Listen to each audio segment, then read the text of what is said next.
Você chega no fim do mês e a sensação é sempre a mesma. O salário entrou, você trabalhou, cumpriu suas obrigações, mas quando abre o aplicativo do banco, o dinheiro simplesmente evaporou. Não foi um gasto grande, não foi uma emergência, foi um monte de pequenas decisões que você nem lembra direito. Um almoço no delivery porque o dia foi puxado, um jantar porque você merecia, uma sobremesa porque já estava ali mesmo. A taxa de entrega parecia irrelevante. O parcelamento no cartão parecia inofensivo, no extrato tudo parece pequeno. Somado vira um rombo. Você olha o IPCA no jornal e pensa que a inflação está controlada. 5%, 6% ao ano, algo administrável. Mas a sua vida não parece nada controlada. O mercado ficou mais caro. Comer fora ficou absurdo. O cartão nunca fecha leve. E ninguém te explicou por que a sua inflação pessoal é muito maior do que a inflação que aparece na televisão. Aqui está o ponto que quase ninguém quer ouvir. Isso não é desorganização, não é falta de planilha, não é falta de esforço. Existe um mecanismo silencioso funcionando contra você todos os dias. Um mecanismo que transforma conforto imediato em perda permanente de patrimônio. Daqui a pouco eu vou te mostrar um cálculo simples. Um cálculo que não aparece na fatura do cartão e nem no aplicativo do banco. Um cálculo que explica por que esse hábito aparentemente inocente está financiando a inflação e corroendo o seu futuro. O que eu vou revelar aqui vai contra tudo que o marketing, os bancos e a cultura do merecimento te venderam nos últimos 20 anos. Você foi ensinado a olhar para a inflação como um número distante, quase abstrato, um índice divulgado uma vez por mês, comentado por analistas e rapidamente esquecido. Mas inflação não é estatística. Inflação é comportamento induzido. E o sistema aprendeu a empurrar esse comportamento exatamente para onde dói menos no curto prazo e destrói mais no longo prazo. Quando o IPCA de alimentação fora do domicílio sobe muito acima do IPCA cheio, isso não acontece por acaso. Serviços são o último elo da cadeia inflacionária e o mais difícil de conter. Energia sobe, combustível sobe, aluguel sobe pelo IGPM, folha de pagamento pressiona, o restaurante não absorve, ele repassa. E repassa para quem aceita pagar sem sentir. No cartão, no aplicativo, no clique, o governo combate a inflação subindo a Selic. O crédito encarece. O discurso é que isso vai esfriar a economia. Mas, ao mesmo tempo, o sistema financeiro oferece parcelamento fácil, limite alto e uma narrativa sedutora. Você trabalhou muito, você merece conforto. Você merece praticidade.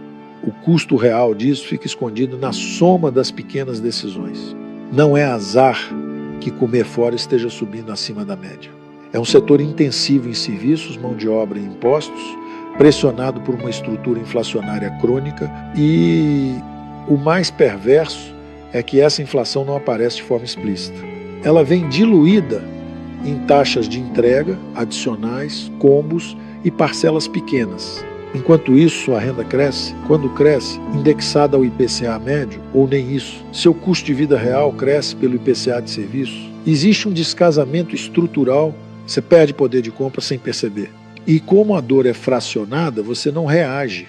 A maioria das pessoas acha que a solução é cortar gastos.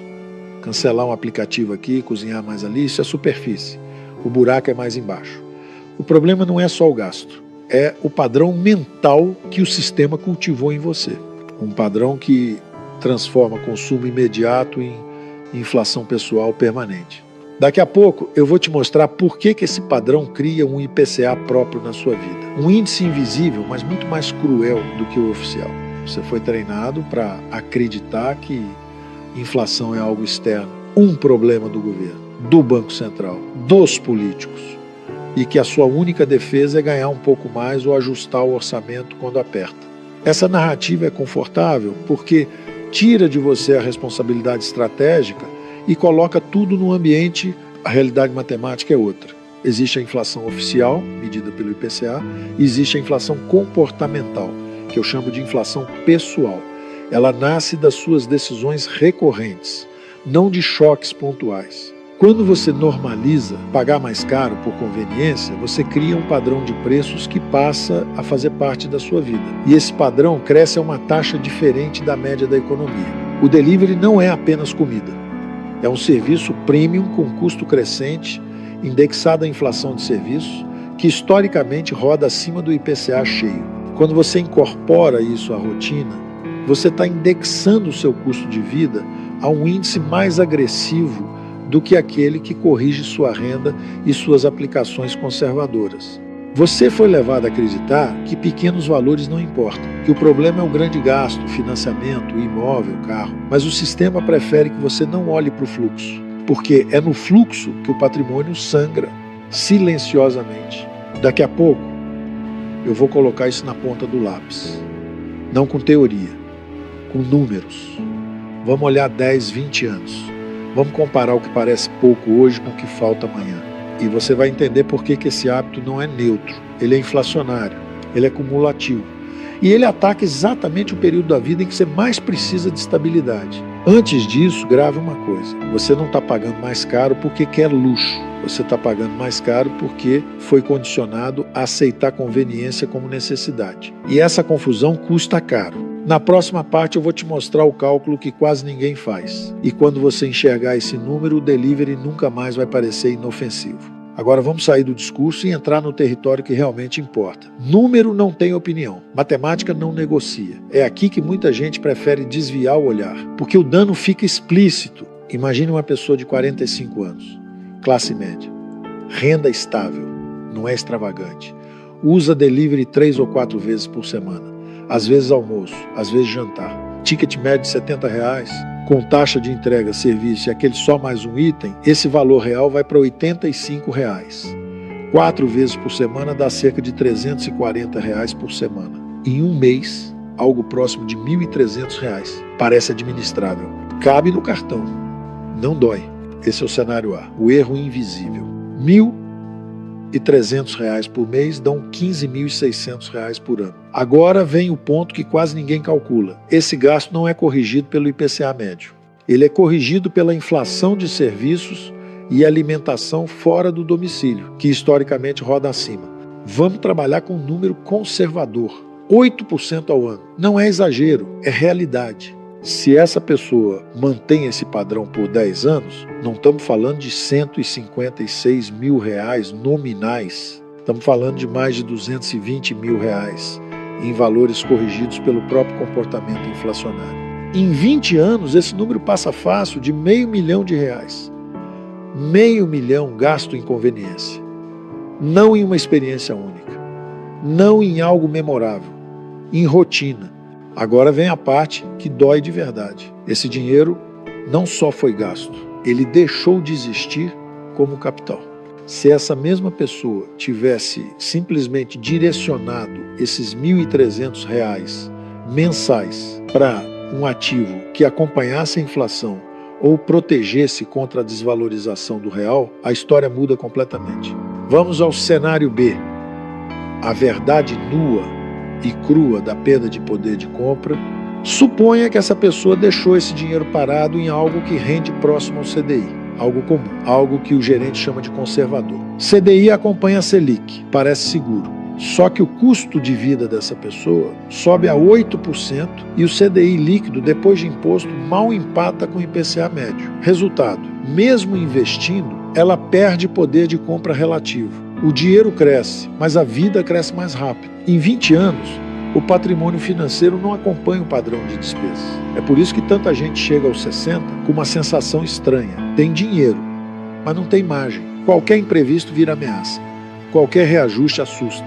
Não é falta de renda, é erro de indexação. Agora vamos ao cenário C. A solução Guedes pega os mesmos R$1.300 mensais. Ao invés de financiar inflação de serviços, esse valor é direcionado para a proteção patrimonial. Parte em ativos dolarizados, parte em ativos reais. Não estou falando de milagre, estou falando de lógica macroeconômica. O real, estruturalmente, perde valor ao longo do tempo.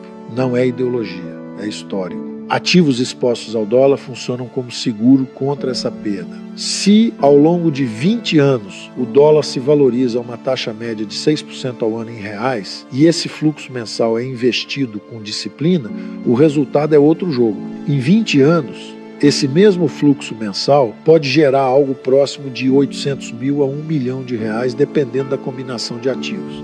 Não porque você ficou mais esperto, mas porque você parou de financiar a inflação e passou a se proteger dela. Perceba a inversão. No primeiro cenário, você trabalha para sustentar um padrão inflacionário que te empobrece. No segundo, você trabalha para preservar poder de compra. A renda é a mesma. O esforço é o mesmo. A diferença está na decisão recorrente. E aqui entra um ponto psicológico crucial. O delivery não te rouba de uma vez. Ele te rouba em silêncio. Ele cria um hábito que se auto-justifica. Você merece. Você trabalhou. Só que o mercado financeiro não remunera merecimento. Ele responde a fluxo, disciplina e indexação correta. Quando você entende isso, a pergunta muda. Não é mais posso gastar isso, é qual inflação estou escolhendo financiar. Porque toda decisão de consumo recorrente é uma escolha de índice. Ou você se indexa ao IPCA de serviços, ou você se indexa a ativos que sobrevivem a ele. Esse é o cálculo que quase ninguém faz. E é por isso que a maioria envelhece achando que o problema foi o salário, o governo ou o azar. Não foi. Foi matemática ignorada por muito tempo. Agora projete essa trajetória para frente. Não para o próximo mês, não para o próximo ano. Projete para a fase da vida em que o contra-cheque para de entrar e a conta continua chegando. Se você mantiver esse padrão, aos 70 anos sua realidade será desconfortável, mesmo que você tenha feito tudo certo aos olhos da sociedade. Trabalhou décadas, contribuiu para o INSS, juntou alguma coisa. Mas o seu custo de vida foi indexado a um padrão que cresceu mais rápido do que a sua capacidade de acumular. O INSS não acompanha o seu IPCA pessoal, ele mal acompanha o IPCA médio. É um sistema de repartição simples, o dinheiro de quem trabalha hoje paga quem já se aposentou. Não existe poupança real, não existe reserva. Isso não é previdência. É uma promessa política sustentada por demografia. E demografia no Brasil está piorando. Menos jovens, mais idosos. A conta não fecha. Por definição, isso se comporta como um esquema Ponzi legalizado. Enquanto entra gente nova, o sistema se sustenta. Quando a base encolhe, o benefício perde valor real. Agora imagine depender disso com um padrão de vida inflado por hábitos caros. O resultado é previsível. Ou você reduz drasticamente seu conforto, ou transfere a conta para os filhos, ou entra na velhice com medo constante de reajustes. Plano de saúde sobe acima da inflação, serviços ficam mais caros, a margem desaparece. Existe outro futuro possível. Um futuro onde você chega aos 70 com autonomia, não luxo, autonomia. A capacidade de dizer não, de escolher, de não aceitar qualquer condição porque precisa. Esse futuro não nasce de grandes golpes de sorte. Ele nasce de decisões pequenas, repetidas, alinhadas com a realidade macroeconômica. Quando você para de financiar a inflação pessoal e começa a proteger patrimônio, o tempo trabalha a seu favor. A renda passiva não precisa ser exuberante, ela só precisa acompanhar o custo real da sua vida. Isso é dignidade financeira, isso é envelhecer sem medo. A maioria não faz essa conta porque dói imaginar o futuro, mas ignorar não cancela a matemática, só transfere o choque para mais tarde, quando a capacidade de reação é menor. Nesse ponto, sempre surgem as mesmas objeções. Elas mudam de tom conforme a idade, mas a essência é igual. Para alguns, já passou tempo demais. Para outros, a família consome tudo. Para outros ainda, a vida é dura demais para abrir mão de pequenos confortos. Vamos ser claros, nunca é tarde para estancar a sangria. O erro não é ter feito escolhas ruins no passado. O erro é continuar fazendo as mesmas escolhas depois que você entendeu o mecanismo. Orgulho custa caro, inércia custa mais ainda. Quem tem 50, 55 anos costuma dizer que já não dá tempo. Dá sim, talvez não para criar riqueza exuberante, mas dá para preservar a dignidade, dá para reduzir dependência, dá para não chegar aos 70 refém de reajuste de plano de saúde ou de favor dos filhos. Quem tem 30 e poucos, com filhos pequenos, diz que não sobra nada. A verdade é que não sobra porque o padrão de consumo foi elevado antes da base patrimonial existir. Conforto veio antes de segurança. Isso não é culpa individual. É um modelo cultural empurrado o tempo todo. Mas a correção começa quando alguém decide inverter a ordem. E aqui entra um ponto que poucos aceitam. Você não precisa eliminar conforto. Você precisa escolher quando e como pagar por ele. Conforto recorrente, inflacionário, pago a crédito, destrói patrimônio. Conforto pontual, planejado, pago à vista, não destrói. A diferença é disciplina, não sofrimento. Parar de financiar a inflação pessoal não é virar asceta, é virar estrategista. É entender que cada real tem uma função. Ou ele trabalha para você no futuro, ou trabalha contra você agora. O pior erro não é ter começado errado. O pior erro é continuar sangrando porque admitir a mudança fere o ego. O sistema conta com isso. Ele se alimenta da sua racionalização. Existe um momento na vida em que a pergunta deixa de ser quanto você ganha e passa a ser quem manda no seu tempo. Liberdade financeira não é ostentação, é silêncio. É dormir sem medo do próximo reajuste. É envelhecer sem a sensação de que qualquer mudança de regra pode desmontar sua vida. O verdadeiro legado não é o que você consome, é o que você preserva. Seus filhos não precisam lembrar dos pedidos de delivery. Eles precisam lembrar de um pai ou de uma mãe que envelheceu com dignidade, autonomia e clareza. Isso não se constrói com impulsos, se constrói com consciência. O sistema inteiro foi desenhado para transformar conveniência em independência, para trocar conforto imediato por fragilidade futura. Quando você entende isso, não fica revoltado, fica sóbrio. E sobriedade é poder. Cada pequena decisão é um voto. Ou você vota em inflação, juros e dependência, ou vota em patrimônio, proteção e escolha. Não existe neutralidade. Existe apenas o que cresce no silêncio.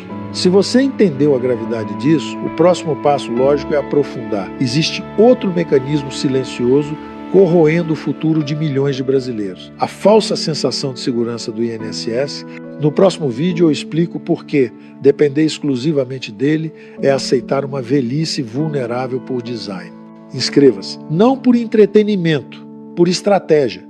Porque proteger o que você construiu é uma responsabilidade. E ignorar a matemática nunca foi uma boa ideia.